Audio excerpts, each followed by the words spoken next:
بسم اللہ الرحمن الرحیم۔ صحیح بخاری کتاب ایمان کا بیان باب۔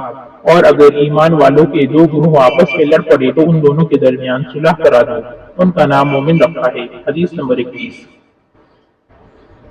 قال المعرور لقيت أبا ذر بربوة وعليه حلة وعلى غلامه حلة فسألته عن ذلك فقال إني سابقت رجلا فعيرته بأمه فقال للنبي صلى الله عليه وسلم يا أبا ذر عيرته بأمه إنك امرؤ فيك جاهلية إخوانكم خولكم جعلهم الله تحت أيديكم فمن كان أخوه تحت يده فليطعمه مما يأكل وَلْيُلْبِسْهُ مِمَّا يَلْبَسُ وَلَا تُكَلِّفُوهُمْ مَا يَغْلِبُهُمْ فَإِنْ كَلَّفْتُمُوهُمْ فَأَطِيعُوهُمْ۔ ترجمہ۔ معروف نے کہا میں ابو ذر سے ربضہ میں ملا، وہ ایک جوڑا پہنے ہوئے تھے اور ان کا غلام بھی جوڑا پہنے ہوئے تھا۔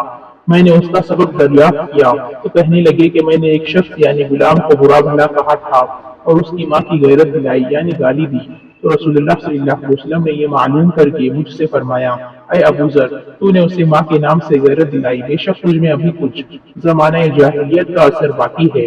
یاد رکھو ماتحت لوگ تمہارے بھائی ہے، اللہ نے اپنی کسی مصلحت کی بنا پر انہیں تمہارے قبضے میں دے رکھا ہے، تو جس کے ماتحت اس کا کوئی بھائی ہو تو اس کو بھی وہی کھلائے جو آپ کھاتا ہے اور وہی کپڑا اسے پہنائے جو آپ پہنتا ہے، اور ان کو اتنے کام کی تکلیف نہ دو کہ ان کے لیے مشکل ہو جائے، اور اگر کوئی سخت کام ڈالو تو تم خود بھی ان کی مدد کرو۔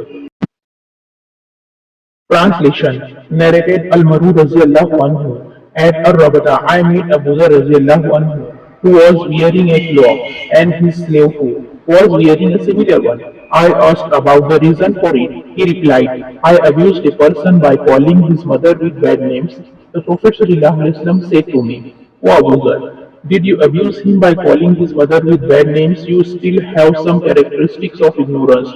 Your slaves are your brothers and Allah has put them under your command. So whoever has a brother under his command should feed him of what he eats and dress him of what he wears. Do not ask them slaves to do things beyond their capacity, that is power. And if you do so, then help them.